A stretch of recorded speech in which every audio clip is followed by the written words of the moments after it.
Oi, minhas amigas. Aos 76 anos, achei que nada mais na vida poderia me surpreender. Depois de uma vida inteira costurando silêncio, perdendo noites por saudade e aprendendo a conviver com as ausências do meu marido João, eu achava que conhecia todas as rugas do destino, mas eu estava enganada. No dia em que ele partiu, sem aviso, sem adeus, deixou para trás não só a aliança no criado mudo, mas 3 crianças que não eram minhas. E um segredo tão fundo, tão escondido, que só veio à tona quando o coração dele já tinha parado de bater. Cada criança com um olhar diferente, com uma história que eu nunca escutei, com uma dor que eu jamais imaginei. Elas bateram à minha porta em semanas diferentes, carregando cartas com meu nome e dizendo que seu João prometeu que a senhora cuidaria da gente, caso ele não voltasse. E foi aí que tudo começou. Meu luto virou missão. Meu sossego virou escolha.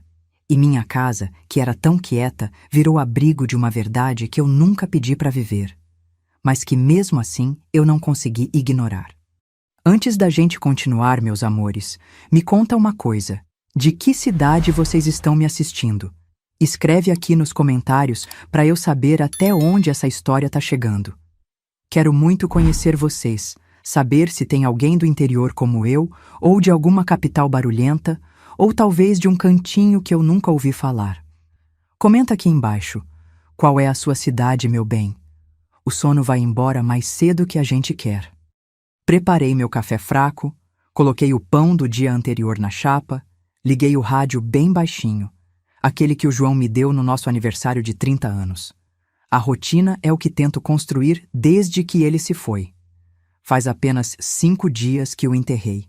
Esta casa de esquina no Rude Ramos, em São Bernardo, parece grande demais agora, cada cômodo ecoando a ausência dele. Cada canto guarda uma lembrança viva demais, dolorida demais.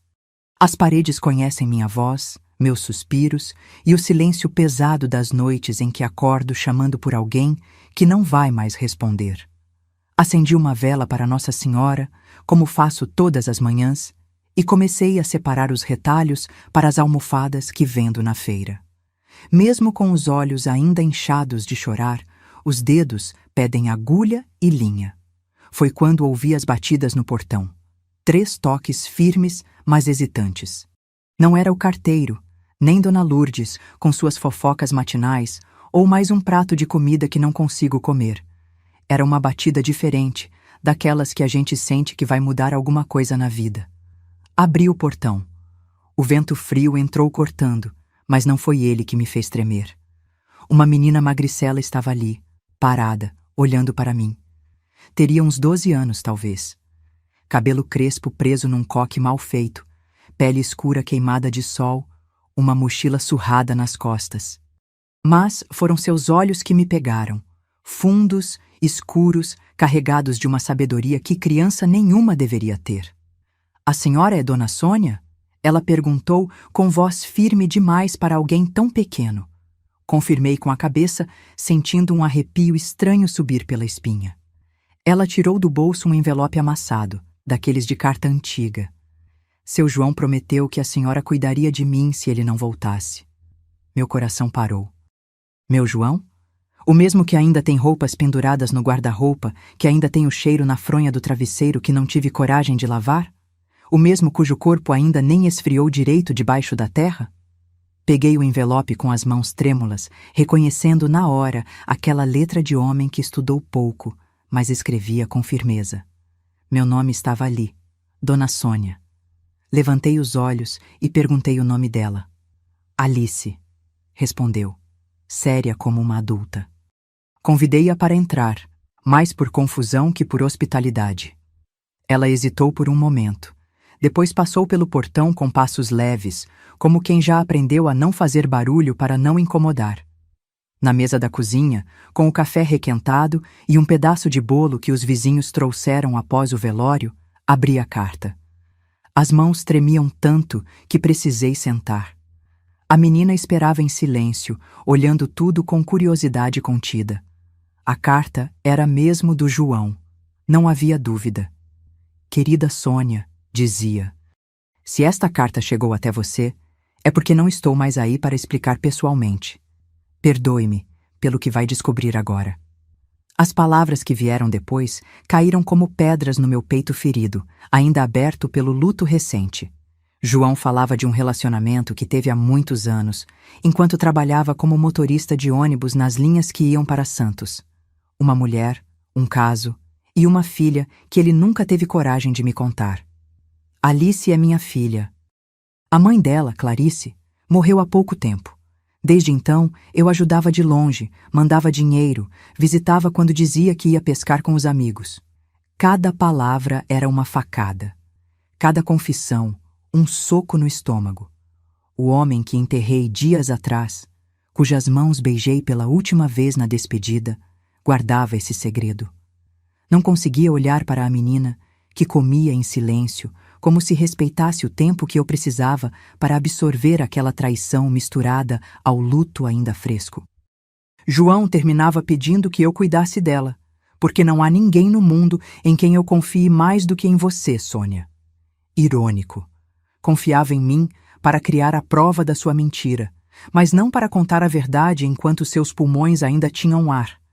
Fechei a carta e encarei Alice. Ela tinha os olhos dele. Como não percebi de imediato?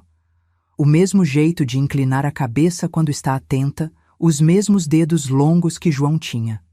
Você sabia? Perguntei, com a voz saindo fina e fraca. Que ele era casado comigo? Ela fez que sim com a cabeça. Ele mostrava fotos suas. Dizia que um dia ia contar tudo, que só precisava do momento certo. Engoli seco. O momento certo nunca chegou, porque homem covarde espera a morte levar para deixar os vivos resolverem suas sujeiras. Fiquei em silêncio por um tempo que pareceu infinito, olhando para aquela criança que não tinha culpa de nada. Os vizinhos já cochichavam sobre a viúva do seu João, sempre tão certinha, tão católica. O que diriam agora? Mas algo na maneira como Alice segurava a xícara com as duas mãos, como eu mesma fazia, me desarmou. Você pode ficar esta noite, disse por fim, sem saber direito o que estava fazendo. Amanhã a gente resolve o que fazer. Ela concordou, sem demonstrar alívio nem gratidão. Só aceitação. Enquanto arrumava o sofá-cama da sala, pensei que estava louca de deixar aquela estranha entrar assim. Mas no fundo, bem no fundo daquele coração que João partiu sem querer, eu sabia que nada seria como antes. O dia em que Alice chegou foi o dia em que entendi que o homem com quem dividi 43 anos não era quem eu pensava. E também foi o dia em que, sem perceber, comecei a me tornar mais que uma viúva. Comecei a me tornar mãe. Uma semana se passou desde que Alice entrou pela porta da minha casa e da minha vida. 7 dias, vivendo com a filha que João escondeu de mim por anos. No começo, pensei em procurar algum parente dela, talvez uma tia, um avô, qualquer pessoa que pudesse assumir aquela responsabilidade que caiu no meu colo sem aviso. Mas cada vez que eu começava a tocar no assunto, a menina ficava com aquele olhar de quem já perdeu demais. Descobri que ela tinha frequentado a escola até o ano passado. Depois a mãe adoeceu e as coisas ficaram difíceis. João mandava dinheiro, mas nunca era suficiente. Alice aprendeu a cozinhar com 9 anos, a lavar roupa com 10, a cuidar de uma casa inteira com 11.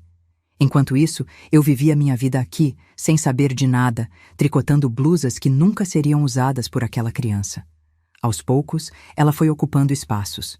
Primeiro, apenas um canto do sofá, depois uma cadeira fixa na mesa e então, sem que eu percebesse direito, já havia pendurado um desenho na geladeira.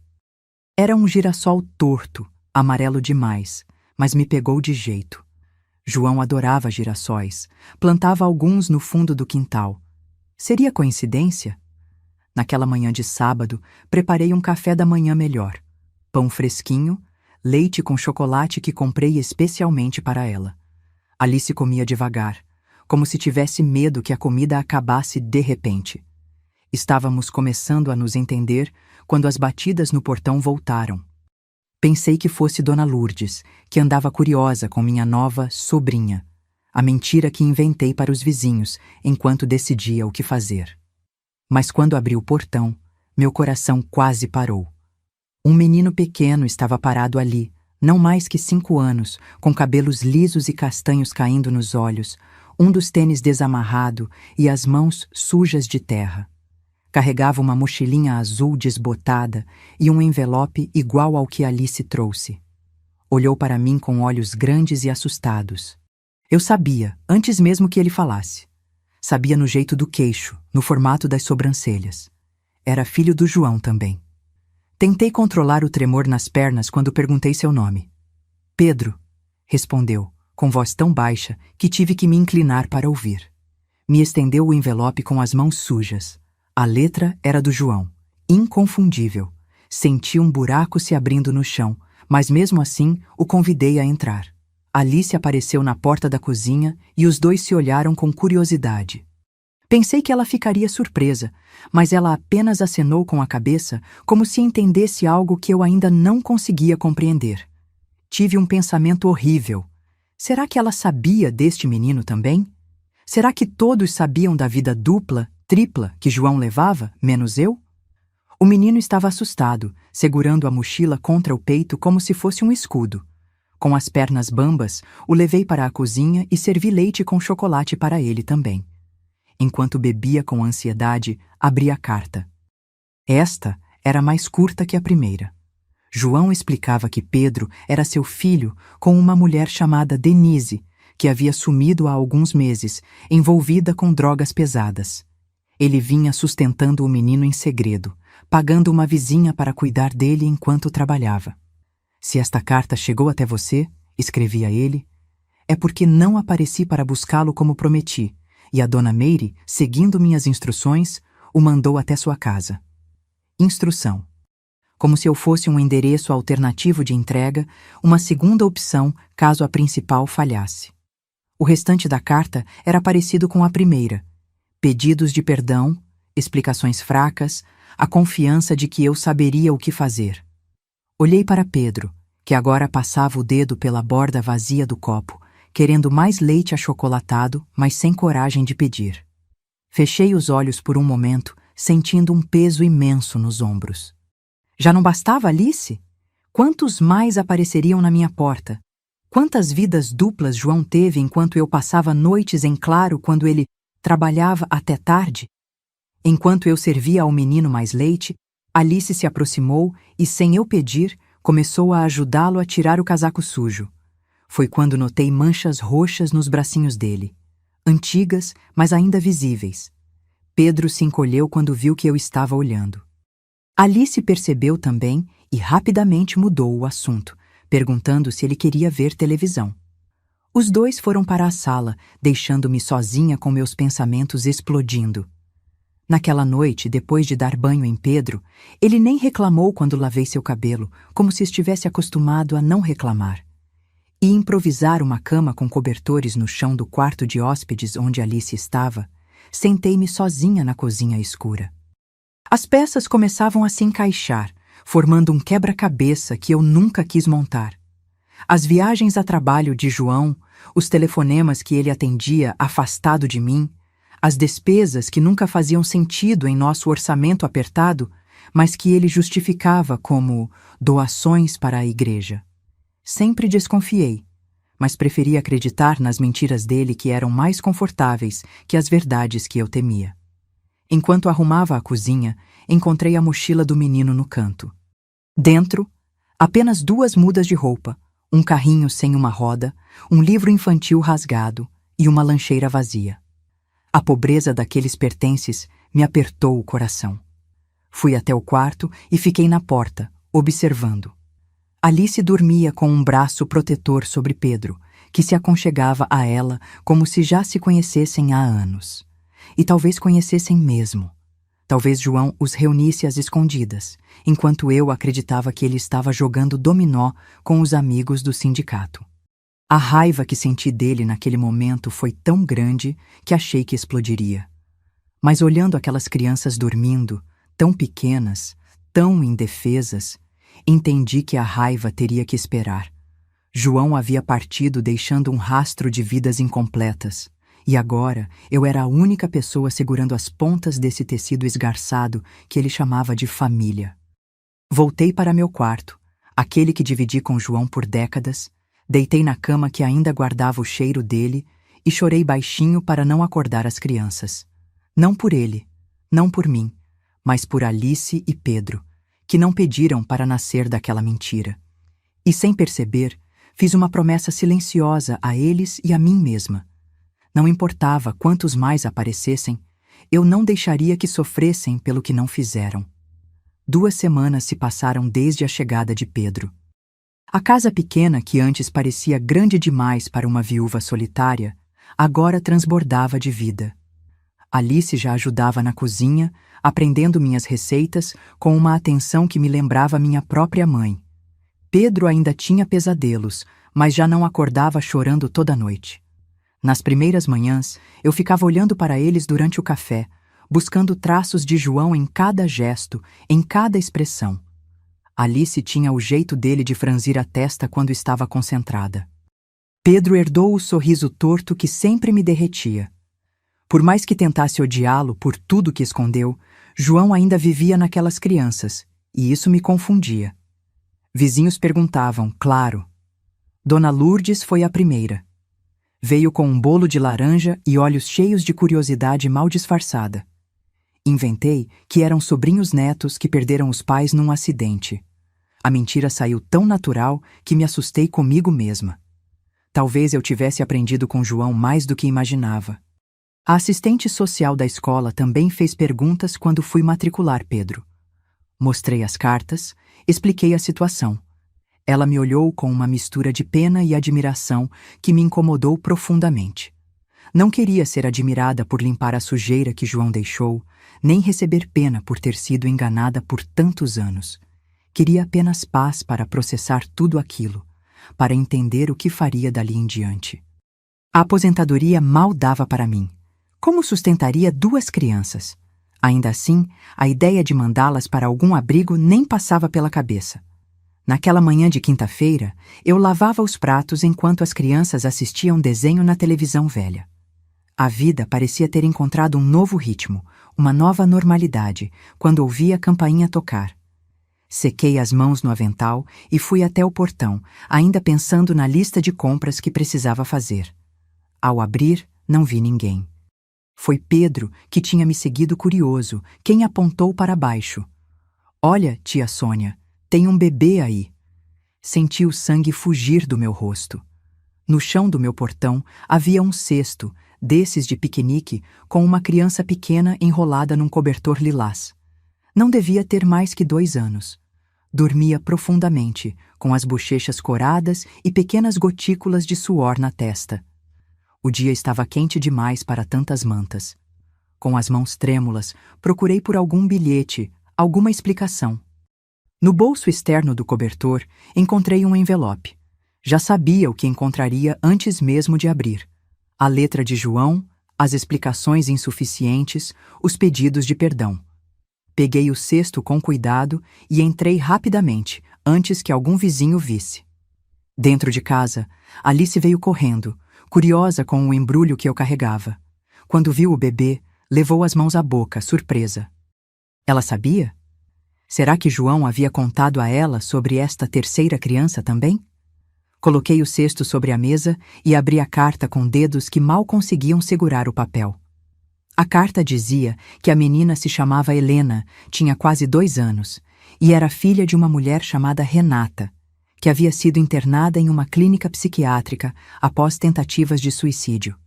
Sem família que pudesse cuidar dela, João assumiu a responsabilidade às escondidas. Na carta, ele explicava que, caso algo acontecesse com ele, uma pessoa de confiança saberia onde deixar Helena. Não havia assinatura nem mais detalhes, apenas instruções sobre remédios para alergia e o aviso de que ela ainda usava fraldas. A criança acordou assustada com o ambiente desconhecido. Abriu os olhos, escuros como os de João, e me encarou em silêncio. Não chorou, não falou. Apenas observou com uma seriedade que era perturbadora em alguém tão pequeno. Alice se aproximou e falou com ela em voz suave. Você conhece ela, Alice? Perguntei, sem conseguir disfarçar a angústia na voz. A menina mais velha balançou a cabeça negativamente. Não, nunca vi antes. Mas papai falou que tinha outra irmãzinha que um dia eu ia conhecer. Papai. A palavra saiu tão natural dos lábios dela que me causou uma pontada no peito. Para Alice, João era simplesmente papai, enquanto para mim, naquele momento, ele tinha se tornado um estranho. Enquanto as crianças se familiarizavam com a recém-chegada, fui até a janela da sala, tentando entender quem poderia ter deixado o bebê. Uma vizinha passou e comentou casualmente que tinha visto um homem alto, de chapéu escuro, deixando algo no meu portão. Não conseguiu ver o rosto dele, apenas que saiu apressado num carro escuro. Seria o tal homem de confiança que João mencionou? Voltei para a cozinha e encontrei Alice dando água num copinho para Helena, que bebia com vontade. Pedro observava de longe, com o polegar na boca, um hábito que teve desde que chegou à minha casa. Olhei para as 3 crianças e senti uma tontura forte, precisando me apoiar na parede. 3 filhos que João teve com outras mulheres enquanto era casado comigo. 3 vidas paralelas que ele construiu enquanto dormia ao meu lado toda a noite, enquanto planejava viagens de férias comigo, enquanto segurava minha mão nos enterros dos meus pais. A mentira era tão grande, tão elaborada, que não cabia na minha cabeça. Naquela tarde, sentei-me no chão da sala com Helena no colo, enquanto as lágrimas escorriam livremente. Não me preocupei em escondê-las. Alice e Pedro brincavam com a pequena, tentando fazê-la sorrir. Ela permanecia séria, observando tudo com olhos atentos e desconfiados. Que tipo de vida esta criança teve até agora para ser tão calada, tão vigilante? Pensei na mãe internada, nas circunstâncias que levaram João a se envolver com ela, em todas as noites em que ele disse estar fazendo hora extra ou ajudando um amigo. Cada lembrança agora tinha um gosto amargo, cada memória estava manchada de dúvida. Enquanto a raiva fervia dentro de mim, Helena chegou mais perto, descansando a cabeça pequena contra meu peito. Seu corpo relaxou, e pela primeira vez desde que chegou, ela pareceu verdadeiramente em paz. Foi nesse momento que algo dentro de mim mudou. A indignação não desapareceu. João havia traído minha confiança de formas que eu nem conseguia contar, mas outro sentimento cresceu em mim. Uma determinação feroz de proteger aquelas crianças. Elas não tinham culpa das escolhas que os adultos fizeram. Alice, Pedro e agora Helena foram vítimas tanto quanto eu. No calor daquele corpinho confiante contra o meu, fiz uma decisão que mudaria para sempre o curso da minha velhice. Não importava o que custasse, aquelas crianças ficariam comigo. Não por João, não para limpar a bagunça que ele deixou, mas porque naquele momento, com os 3 na minha sala, Alice desenhando no caderno velho, Pedro brincando com blocos de madeira e Helena dormindo em meus braços, eu entendi que a vida havia me dado uma segunda chance. Uma chance de ser mãe, algo que João e eu nunca conseguimos quando jovens, depois de tantas tentativas frustradas. Era como se o destino tivesse um senso de humor peculiar. Negou-me filhos por décadas, e agora me dava 3 de uma vez, nas circunstâncias mais improváveis. Beijei a testa de Helena e sussurrei uma promessa que faria de tudo para cumprir. Vocês estão em casa agora. Com as 3 crianças morando em minha casa e os olhares dos vizinhos cada vez mais indiscretos, percebi que precisava entender melhor essa história. Não bastava saber que João teve 3 filhos. Eu precisava conhecer quem eram as mães, o que aconteceu com elas, e se havia algum risco de aparecerem para reclamar as crianças depois que eu já tivesse me apegado completamente. Uma coisa era certa: aquelas crianças não iriam para nenhum abrigo enquanto eu tivesse forças para cuidar delas.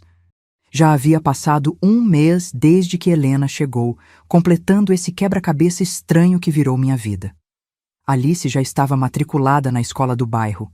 Pedro começaria no ano seguinte. Helena ainda precisava de fraldas e mamadeiras.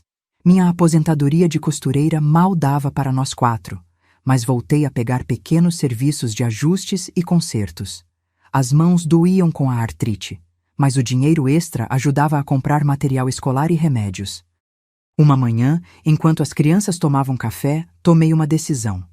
Liguei para minha amiga Lourdes, que trabalhava como secretária no cartório central havia quase 30 anos. Não contei tudo pelo telefone, apenas disse que precisava de um favor muito especial, daqueles que só se pede uma vez na vida.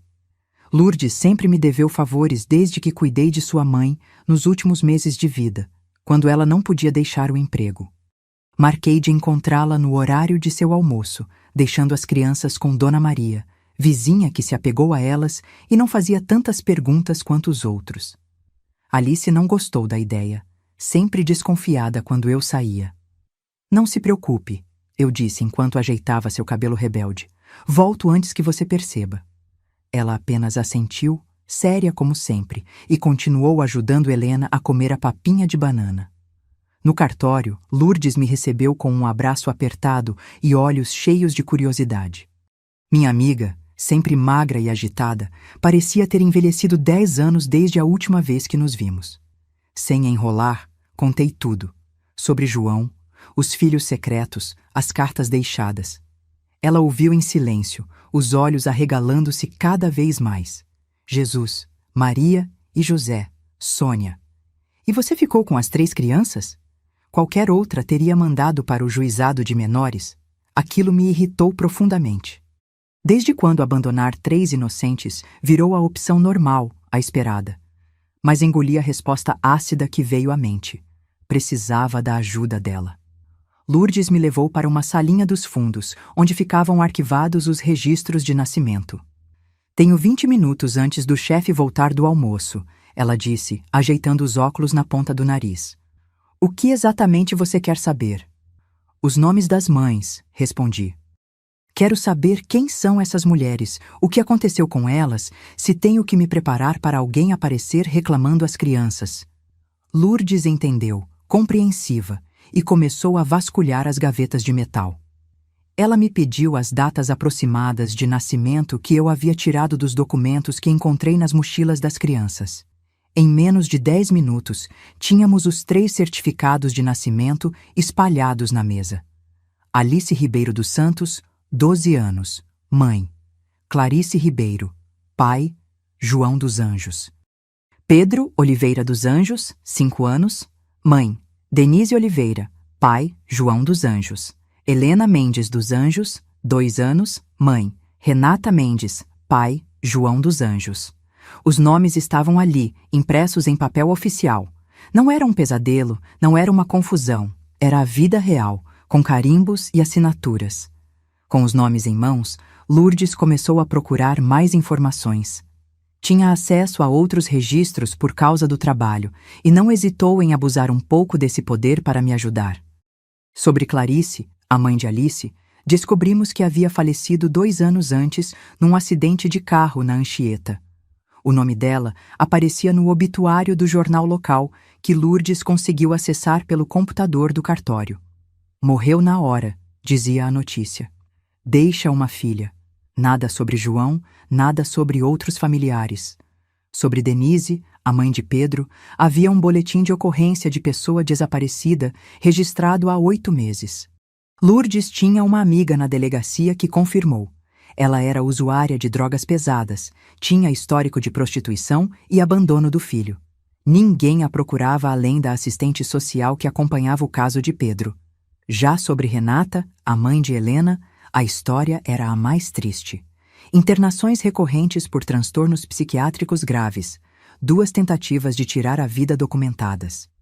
A última internação havia ocorrido há 3 meses, involuntária, após ser encontrada tentando afogar a filha e a si mesma. Não tinha família próxima, os pais haviam cortado relações anos antes. Lourdes fechou a pasta com um suspiro pesado. Essas são as mulheres que João escolheu, Sônia. Todas vulneráveis, todas precisando desesperadamente de ajuda. O que será que ele dizia a elas? O que prometia? Fiquei em silêncio, tentando digerir tudo aquilo. Parte de mim queria odiar essas mulheres por terem sido amantes do meu marido, por terem tido os filhos que eu nunca pude dar a ele. Mas outra parte, a parte que estava crescendo cada dia mais dentro de mim, só conseguia sentir uma profunda tristeza. João não apenas traiu nosso casamento. Ele se aproveitou de mulheres quebradas, ofereceu-lhes migalhas de afeto e as deixou ainda mais destroçadas. Voltei para casa naquela tarde com um peso enorme no peito. As crianças me receberam com abraços e histórias do que fizeram durante a manhã. Helena já estava sorrindo para mim, um progresso enorme comparado ao olhar desconfiado das primeiras semanas. Pedro mostrou um desenho que fez. 5 pessoas de mãos dadas, sob um sol amarelo gigante. Quem são essas pessoas? Perguntei, apontando para o papel. É nossa família, ele respondeu como se fosse óbvio. Eu, Alice, Helena, você e papai, lá no céu. Senti meus olhos encherem de lágrimas. Para aquela criança inocente, éramos uma família. Não importava como havíamos chegado até ali. O que importava era que estávamos juntos agora. Alice percebeu minha emoção e se aproximou, cautelosa. Você descobriu alguma coisa sobre nossas mães? A pergunta direta me pegou de surpresa. Às vezes esquecia como ela era madura além da idade. Sim, descobri, respondi com honestidade. Querem que eu conte? Alice fez que sim, séria. Pedro não entendeu muito bem, mas sentou-se ao lado da irmã. Helena brincava no tapete, alheia à conversa. Com palavras simples, contei o que sabia sobre cada uma das mães. Alice já conhecia o destino da sua, mas ouviu em silêncio. Quando falei sobre a mãe de Pedro, ele apenas abaixou a cabeça. Será que ele se lembrava dela? Do abandono? Das marcas roxas nos braços que eu havia notado? Ao falar sobre a mãe de Helena, fui ainda mais cuidadosa. Alice abraçou a irmãzinha de forma protetora quando terminei. Elas não vão voltar, então? Perguntou Pedro com uma voz tão pequena que mal pude ouvir. Não, querido, respondi.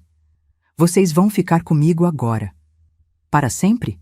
Ele insistiu. Para sempre, confirmei, embora soubesse que, aos 76 anos, para sempre era uma promessa arriscada. Mas naquele momento era a única resposta possível. Olhando para aquelas 3 crianças, filhos do homem que me traiu, mas que agora eram também meus de alguma forma, entendi que João havia feito mal a todas nós. Ele havia usado a mim, a Clarice, a Denise e a Renata de maneiras diferentes, mas igualmente cruéis. Talvez por isso eu sentisse essa conexão com as crianças. Éramos todas vítimas do mesmo homem, todas abandonadas por ele, de um jeito ou de outro. A diferença é que eu ainda estava de pé, ainda tinha um teto, ainda podia oferecer o que elas mais precisavam. Estabilidade, segurança, um lugar para chamar de lar. Foi nesse momento que decidi. Por mim, por elas, por todas as mulheres que João deixou para trás, eu seria a família que estas crianças mereciam. 3 meses se passaram desde que Helena chegou, completando nosso estranho quebra-cabeça familiar. A rotina já tinha cores de normalidade. Alice ia para uma escola pela manhã, enquanto eu cuidava dos pequenos. À tarde, fazíamos lição de casa juntos na mesa da cozinha. À noite, contava histórias que inventava na hora, porque não tínhamos muitos livros infantis. As crianças foram ocupando espaços não apenas físicos, mas dentro de mim também. Aquele sentimento inicial de obrigação foi sendo substituído por algo mais profundo, algo que eu não ousava ainda chamar de amor, mas que já aquecia meu peito nas noites frias. Ainda assim, perguntas sem resposta me assombravam nas madrugadas.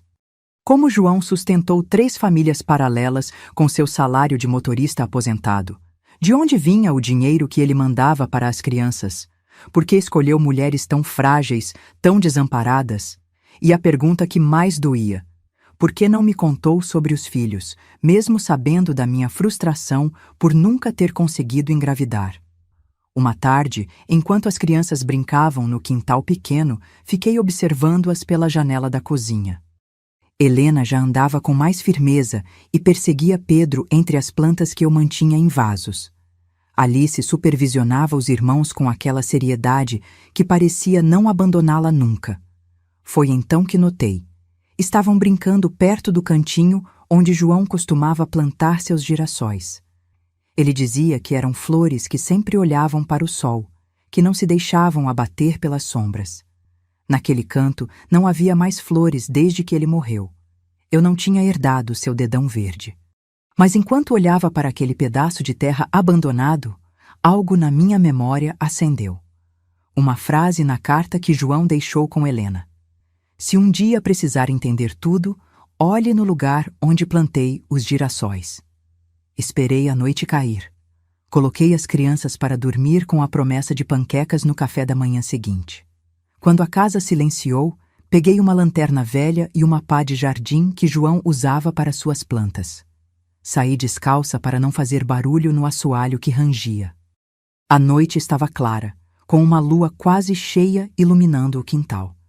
Senti-me ridícula, uma velha de 76 anos cavando o jardim no meio da noite como uma criminosa. Mas precisava saber. Precisava entender. Ajoelhei-me com dificuldade naquele canteiro abandonado e comecei a cavar. Meus dedos doíam com a artrite, mas continuei. Cavei um pouco até que a pá bateu em algo sólido. Com o coração aos pulos, afastei mais terra e encontrei um baú de madeira escura, do tamanho de uma caixa de sapatos, selado com fita isolante preta. Desenterrei-o com cuidado e voltei para dentro de casa, trêmula não sei se de frio, de ansiedade ou de medo do que encontraria. Na mesa da cozinha, sob a luz fraca da lâmpada amarelada, cortei a fita com a tesoura de costura. A tampa estava dura, inchada pela umidade da terra. Quando finalmente consegui abri-la, o cheiro de papel velho e segredos guardados me envolveu. Havia fotografias, dezenas delas, algumas já amareladas, outras mais recentes. Peguei a primeira com dedos trêmulos, João mais jovem, sorrindo, com uma mulher bonita de cabelos crespos ao seu lado. Nos braços dela, um bebê que só podia ser Alice. Virei a foto e li a data, 15/08/2012, Alice 3 meses. Havia outras fotos, João empurrando Pedro no balanço de uma praça que reconheci ser perto da rodoviária. João segurando Helena recém-nascida no hospital. João com as 3 crianças juntas em um aniversário. Todos sorrindo para a câmera, enquanto eu, sua esposa oficial, provavelmente estava em casa esperando-o voltar da pescaria com os amigos. Junto às fotos havia documentos, certidões de nascimento, as mesmas que vi no cartório, comprovantes de depósitos bancários mensais para 3 contas diferentes, receitas médicas das crianças e cartas, muitas cartas, algumas endereçadas a Clarice, a Denise, a Renata, outras, nunca enviadas, endereçadas a mim. Abri uma delas, datada de 3 anos atrás. Querida Sônia, começava com aquela letra que eu conhecia tão bem. Hoje quase contei tudo. Você estava tão bonita, fazendo aquele bolo de laranja, cantando na cozinha. Pensei que talvez pudesse compreender, talvez pudesse amar meus filhos como seus. Mas então, lembrei das noites em que você chorou nos meus braços, depois de mais uma tentativa frustrada de termos nosso próprio bebê. Como poderia jogar na sua cara que consegui ter filhos com outras? Como explicar que não foi planejado, que aconteceu, que tentei ser um bom pai para eles sem destruir o que tínhamos? Cada vez fica mais difícil viver nessa mentira, mas não encontro coragem para dizer a verdade. Havia dezenas dessas cartas, todas não enviadas, todas escritas como confissões ao vento. No fundo do baú, encontrei o que parecia ser um testamento manuscrito. João confessava tudo, como conheceu Clarice quando ela era cobradora na mesma empresa de ônibus, como se envolveu com Denise quando ela trabalhava no bar perto da garagem, como encontrou Renata, já fragilizada por problemas mentais, num ponto de ônibus sob chuva forte. Justificava seus atos com as palavras medo, covardia, solidão. No final, aquela frase que martelou em minha cabeça. Sônia, se você está lendo isto, é porque eu não tive coragem em vida. Peço que cuide deles. Eles não têm culpa. Passei a noite inteira lendo cada documento, cada carta, olhando cada fotografia. Via João envelhecer naquelas imagens, via as crianças crescerem, via histórias inteiras que aconteceram paralelas à minha, como dimensões alternativas que existiram sem se tocar. A dor era aguda, mas diferente daquela raiva inicial. Era uma dor madura, misturada com pena, Dele, de mim, das mulheres que se envolveram com um homem que oferecia apenas partes fragmentadas de si mesmo. Quando os primeiros raios de sol entraram pela janela da cozinha, guardei tudo de volta no baú. Alice apareceu na porta, esfregando os olhos de sono. "O que é isso, Dona Sônia?" perguntou, apontando para o baú sujo de terra. "Histórias antigas", respondi, sem mentir. Ela se aproximou e viu uma foto que ainda estava sobre a mesa. João segurando a bebê. "Posso ficar com essa?" Pediu com uma voz pequena que me quebrou por dentro. Percebi que, por mais que me doesse, aquelas eram as únicas lembranças concretas que ela tinha do pai. "Claro que pode", respondi. "E pode escolher outras também, para você e seus irmãos." Os olhos dela brilharam com lágrimas contidas. Pela primeira vez desde que chegou, Alice me abraçou por iniciativa própria, apertado, como se eu fosse uma tábua de salvação em mar aberto. Abracei-a de volta, sentindo sua respiração acelerada, seu corpo magro tremendo levemente. Quando nos separamos, ela perguntou: "Ele nos amava?" Olhei para as fotos espalhadas, para as cartas nunca enviadas, para os comprovantes de depósito que mostravam que, mesmo com orçamento apertado, ele nunca deixou de mandar dinheiro para os filhos. "Sim, ele amava vocês", respondi com toda a sinceridade que consegui reunir. Da maneira dele, com todas as falhas, mas amava. Alice entendeu, como se aquilo fosse suficiente por enquanto. Deixei o baú sobre a mesa, com a tampa aberta. Aquilo que estava enterrado já não podia mais ser escondido. Era hora de todas as verdades virem à tona, mesmo as que doíam, especialmente essas. Os dias foram se passando e eu me adaptava cada vez mais ao papel de mãe tardia. Já fazia quase 5 meses que Alice apareceu em minha porta, 4 meses desde que Pedro chegou com seus olhos assustados, e 3 meses desde que encontrei Helena em um cesto no portão. As 3 crianças agora chamavam minha pequena casa de lar e, em troca, preenchiam cada canto com suas vozes, risadas e até mesmo as birras ocasionais que me arrancavam suspiros de cansaço. Os vizinhos não paravam de comentar, é claro. Sentia os olhares enquanto passava na padaria com as crianças. Via os cochichos quando Helena fazia pirraça no supermercado. Ouvia perguntas mal disfarçadas de preocupação. "Mas, Dona Sônia, a senhora tem idade para cuidar de 3 crianças? E se a senhora ficar doente, quem vai cuidar deles? Como a senhora vai sustentar todo mundo com sua aposentadoria de costureira?" Respondia sempre com um sorriso contido e palavras educadas, embora por dentro quisesse mandá-los cuidar das próprias vidas. O que mais me incomodava era a assistente social que apareceu certo dia, com seu bloquinho de anotações e perguntas invasivas. Parece que algum vizinho, bem-intencionado, fez uma denúncia anônima, alegando que uma senhora idosa não tinha condições de cuidar de 3 crianças sozinha. Tive que provar que não era sequestradora nem exploradora. Apresentei as cartas de João, os documentos que encontrei no baú, até mesmo o testamento manuscrito.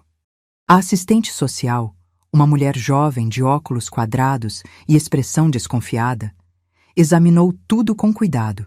Fez perguntas às crianças separadamente e, por fim, concordou em dar um prazo para que eu regularizasse a situação. "Você precisará entrar com pedido de guarda legal, Dona Sônia", ela disse antes de ir embora. "Só assim poderá garantir que as crianças fiquem com a senhora caso algo aconteça." Acenei que sim, embora por dentro sentisse um frio na espinha.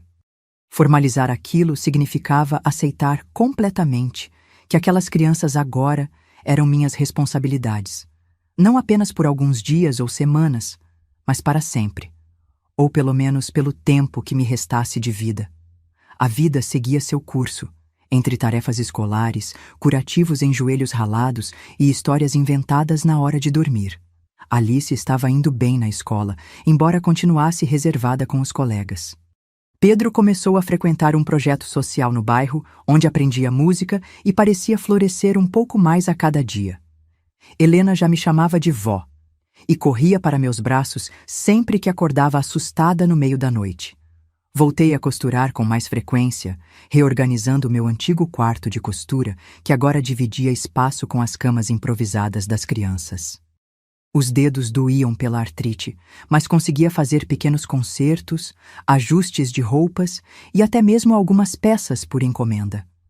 Dona Damares, da loja de roupas da esquina, começou a me enviar clientes que precisavam de ajustes. Era pouco dinheiro, mas ajudava a complementar a aposentadoria que parecia minguar cada vez mais diante das necessidades de 3 crianças em crescimento. Mas de alguma forma, dávamos um jeito. As crianças aprenderam a economizar, a cuidar das coisas, a não desperdiçar comida. Alice se tornou minha ajudante principal, sempre atenta, sempre disposta a assumir responsabilidades além da idade. Às vezes, quando a pegava olhando pela janela, com uma expressão distante demais para seus 12 anos, meu coração apertava. Era como se ela carregasse o peso do mundo nos ombros magros. Tentei conversar sobre isso uma noite, enquanto as outras crianças já dormiam. Você sabe que pode ser apenas uma criança aqui, não sabe? Disse a ela, enquanto trançava seu cabelo rebelde antes de dormir. Ela me olhou pelo espelho, com aqueles olhos fundos que pareciam ter vivido mais do que eu. Mas eu não sou apenas uma criança, Dona Sônia, respondeu com uma seriedade que me arrepiou. Alguém precisa ajudar a cuidar deles se acontecer alguma coisa com a senhora. Engoli seco, sentindo o peso daquelas palavras. Era injusto que uma menina de 12 anos se sentisse responsável pela sobrevivência da família, mas como argumentar contra algo que, no fundo, era verdade? Não disse nada. Apenas a abracei por trás, nossos olhares se encontrando no espelho. Uma senhora de cabelos brancos e rosto enrugado e uma menina de olhos antigos, unidas por circunstâncias que nenhuma de nós escolheu.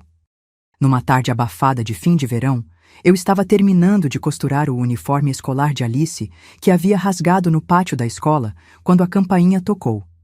Pedro correu para atender antes que eu pudesse me levantar, apesar das minhas constantes recomendações para que nunca abrisse a porta sozinho. Ouvi sua voz fina perguntar quem era, seguida de um silêncio assustador e depois um grito que gelou meu sangue. Mamãe. Larguei a costura no chão e corri para a porta, sentindo o coração quase sair pela boca, as juntas doendo pelo movimento brusco. Na porta estava Pedro, paralisado, olhando para uma mulher magra, de cabelos desgrenhados e roupas simples, mas limpas. Seus olhos, os mesmos olhos castanhos de Pedro, estavam lacrimejados e suas mãos tremiam. Sou Denise, ela disse simplesmente, a voz embargada. A mãe do Pedro. Senti como se o chão desaparecesse sob meus pés. Por um momento, não consegui falar. Apenas fiquei ali, segurando o batente da porta para não cair. Pedro olhava para mim, confusão e medo estampados em seu rostinho. Alice apareceu atrás de mim, imediatamente assumindo sua postura protetora, colocando-se entre Pedro e a recém-chegada. Não sabia o que fazer. Parte de mim queria bater a porta, proteger o menino que já considerava meu. Outra parte sabia que não tinha esse direito. Respirei fundo e convidei Denise para entrar. Ela hesitou por um momento, parecendo tão assustada quanto nós, mas depois aceitou. Na sala, sentou-se na ponta do sofá, as mãos inquietas sobre o colo. Pedro se escondeu atrás de mim, agarrado à minha saia como se sua vida dependesse disso. Perguntei como ela nos encontrou. João me contou sobre a senhora antes de morrer, explicou. Disse que se algum dia eu conseguisse me recuperar, poderia encontrar meu filho aqui. Que a senhora era uma boa pessoa e que cuidaria dele melhor do que eu poderia naquele momento. Fiquei internada numa clínica de reabilitação por quase 1 ano. Estou limpa agora. Trabalho como auxiliar de limpeza num hospital. Tenho um quarto alugado perto da estação. Não é muito, mas é limpo e seguro. Enquanto ela falava, observei seu rosto marcado, os braços finos com cicatrizes visíveis, mas também vi seus olhos claros, a determinação em sua postura. Não era mais a mulher destruída pelas drogas que abandonou Pedro, mas também não era uma estranha qualquer que poderia simplesmente levar meu menino embora. Naquele momento, Pedro apertou ainda mais minha saia entre os dedos pequenos e sussurrou, alto o suficiente para todos ouvirem. Não quero ir embora, vovó. Quero ficar com você e Alice e Helena. Por favor, não deixa ela me levar. Os olhos de Denise se encheram de lágrimas. Não vim para te levar à força, filho, ela disse com voz trêmula. Vim te ver, saber como você está. Senti que precisava fazer algo, dizer algo que resolvesse aquela situação impossível. Foi então que uma ideia surgiu. Uma ponte entre o abismo que separava mãe e filho. E se começássemos devagar? Sugeri, sentando-me ao lado de Pedro e segurando suas mãozinhas entre as minhas. Denise poderia vir te visitar algumas vezes por semana. Vocês poderiam se conhecer melhor, passar algumas horas juntos. Com o tempo, quando você se sentir confortável, talvez possa passar uma tarde na casa dela. Tudo no seu tempo, sem pressão. Olhei para Denise, esperando sua reação. Ela enxugou as lágrimas com as costas das mãos e assentiu, visivelmente aliviada por não ter que travar uma batalha. É mais do que eu esperava, dona Sônia. Pensei que a senhora me expulsaria daqui. Não seria justo com Pedro, respondi simplesmente. Ele merece conhecer a mãe que está tentando se recuperar. E você merece a chance de mostrar que mudou. Ficamos conversando por quase 2 horas. Denise contou sobre seu processo de recuperação, sobre como João a visitava no centro de reabilitação, levando fotos de Pedro e contando como ele estava crescendo. Falou sobre seus planos de voltar a estudar, de um dia poder oferecer uma vida melhor para o filho. Pedro, inicialmente escondido atrás de mim, foi aos poucos se aproximando, curioso. Quando chegou a hora de Denise ir embora, combinamos que ela voltaria no domingo para almoçar conosco. Na porta, ela se ajoelhou na frente do filho. Posso te dar um abraço? Perguntou com a voz de choro. Pedro olhou para mim, como se pedisse permissão, e fiz que sim com a cabeça. O abraço foi breve e desajeitado, mas vi nos olhos de Denise que aquilo significava o mundo para ela. Depois que ela saiu, Pedro se jogou nos meus braços, chorando baixinho. Você promete que eu não preciso ir embora? Perguntou entre soluços. Prometo, meu querido, respondi, afagando seus cabelos. Esta é sua casa. Nós somos sua família. Mas agora você tem mais alguém que te ama. Não é uma coisa ruim ter pessoas que nos amam, certo? Ele concordou. Não completamente convencido, mas disposto a confiar em mim. Naquela noite, deitada na minha cama depois que todas as crianças dormiram, refleti sobre o estranho caminho que a vida havia me levado. Eu, Sônia dos Anjos, viúva traída, aos 76 anos me via mediando a relação entre um filho do meu falecido marido e sua mãe biológica. A vida tinha dessas ironias. Talvez fosse esse o verdadeiro significado de família. Não o sangue que corre nas veias, mas os laços que escolhemos manter, fortalecer e, às vezes, reconstruir das cinzas. 8 meses se passaram, desde que Alice apareceu em minha porta com um envelope nas mãos, mudando para sempre o curso da minha existência. Tomei uma decisão que vinha amadurecendo há semanas. Não poderíamos continuar vivendo naquela casa. Era pequena demais para 4 pessoas. Ficava em um bairro cada vez mais barulhento, e a cada dia surgiam mais prédios altos bloqueando o sol do quintal onde as crianças brincavam. Além disso, os olhares curiosos dos vizinhos nunca cessaram completamente, e sentia que Alice, principalmente, sofria com os comentários na escola. A situação com Denise havia estabilizado de forma surpreendentemente harmoniosa. Ela visitava Pedro 2 vezes por semana.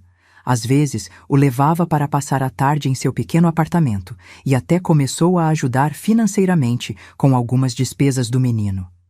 Em nossas conversas na cozinha, enquanto as crianças brincavam no quintal, ela me confessou que não se sentia pronta para assumir Pedro em tempo integral.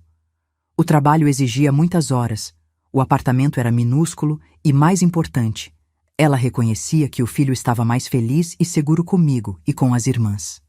Não sei como agradecer por não ter me afastado dele, dona Sônia, ela me disse certa tarde, enquanto lavávamos a louça do café.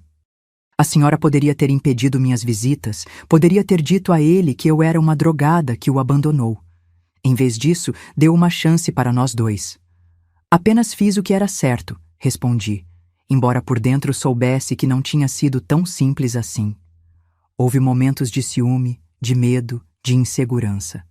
Mas à medida que via Pedro florescer com a presença intermitente da mãe, entendi que amor verdadeiro é generoso, não possessivo.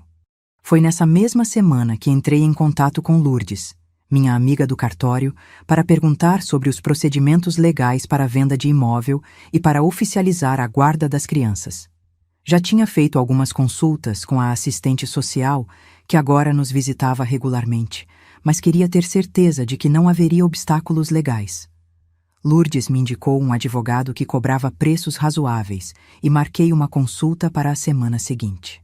Quando contei às crianças sobre meus planos de nos mudarmos para uma cidadezinha no interior, onde o custo de vida era menor e o ar mais limpo, fiquei surpresa com suas reações.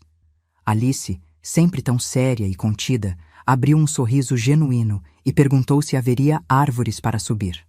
Pedro se preocupou com a mãe, mas quando expliquei que ela poderia visitá-lo de ônibus aos finais de semana, ficou animado com a ideia de morar perto de um rio que mencionei. Helena, com seus quase 3 anos, apenas quis saber se o cachorro da vizinha iria conosco, e tive que explicar pacientemente que ele tinha sua própria família. A consulta com o advogado Dr. Paulo foi esclarecedora e um tanto assustadora. Um homem de meia idade, com cabelos grisalhos nas têmporas e óculos de armação grossa, ele não demonstrou nenhum julgamento quando contei toda a história. Anotou detalhes, fez perguntas pertinentes e explicou cada passo do processo com uma clareza que agradeço até hoje. A senhora precisará de autorizações formais, explicou ele. No caso de Alice e Helena, cujas mães faleceram ou estão institucionalizadas sem previsão de alta, será mais simples. Mas com o menino, precisaremos da renúncia formal da mãe biológica ou um acordo de guarda compartilhada. Quando mencionei a situação com Denise, ele pareceu pensativo. Se ela está de acordo com a mudança e com visitas regulares, podemos redigir um documento que proteja os direitos dela e os da senhora. Quanto à venda da casa e mudança para outra cidade, não há impedimento legal, mas recomendo que a senhora defina claramente um tutor para as crianças caso... Ele hesitou, obviamente desconfortável. Caso eu morra, completei por ele. Exatamente, dona Sônia. A senhora já tem 77 anos. É preciso pensar no futuro dessas crianças. Aquela conversa me fez encarar uma realidade que vinha evitando. Minha própria mortalidade. O que aconteceria com Alice, Pedro e Helena se eu partisse? Quem os acolheria com o mesmo amor, mantendo-os unidos?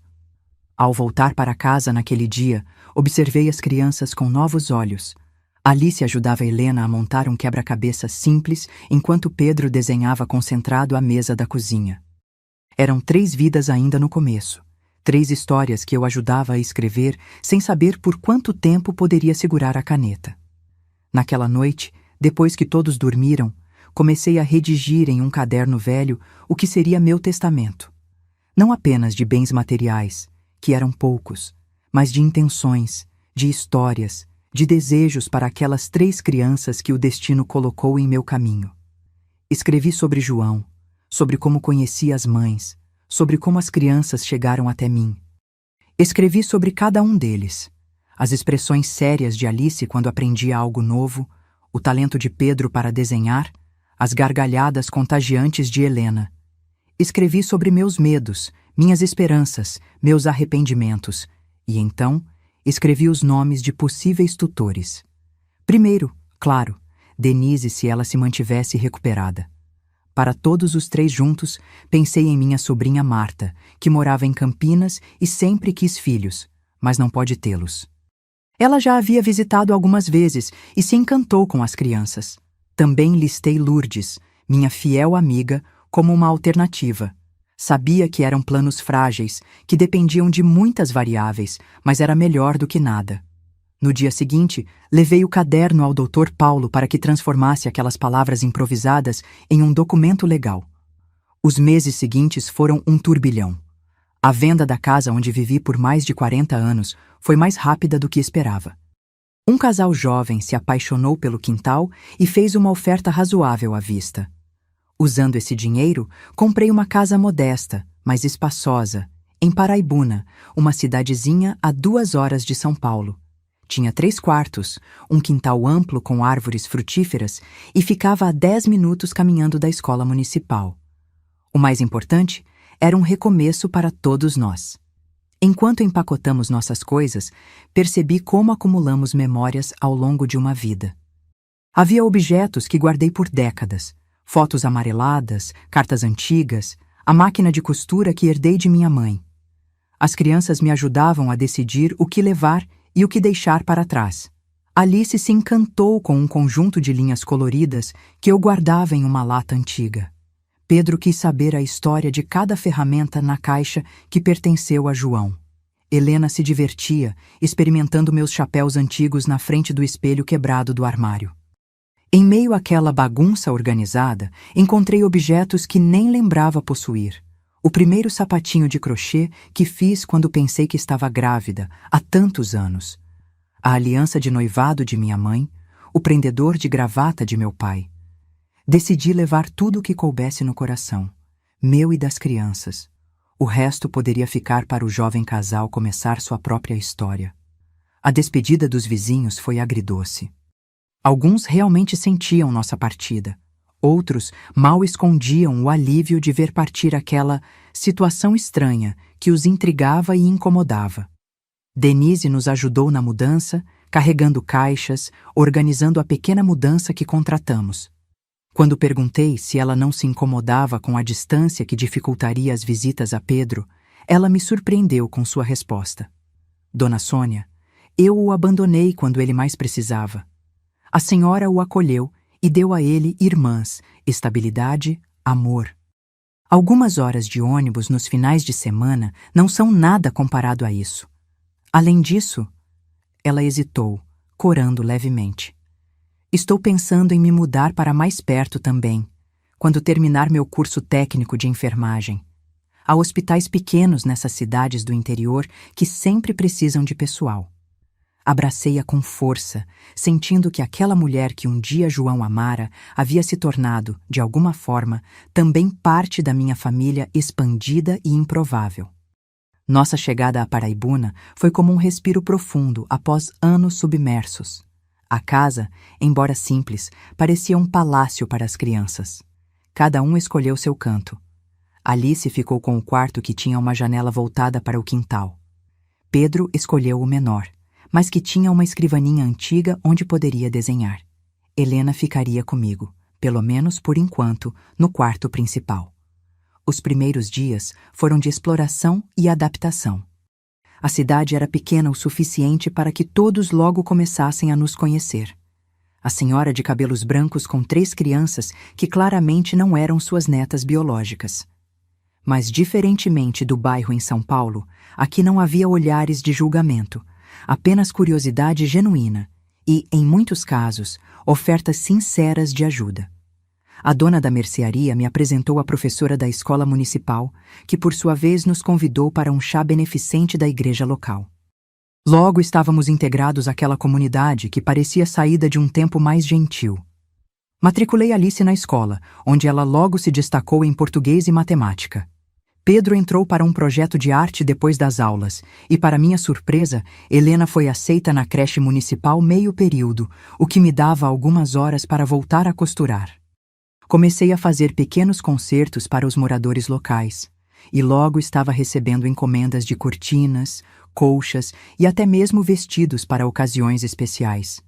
Meus dedos ainda doíam com a artrite, mas havia um prazer renovado em criar algo com as mãos, em ensinar Alice os primeiros pontos, em ver Helena brincar com retalhos coloridos, enquanto Pedro desenhava padrões que eu depois reproduzia em tecido. Uma tarde, sentada na varanda com as crianças brincando sob a sombra de uma jabuticabeira carregada, senti uma paz que não conhecia há décadas. Helena dormia em meu colo após uma tarde agitada. Alice lia um livro deitada na rede que penduramos entre 2 árvores.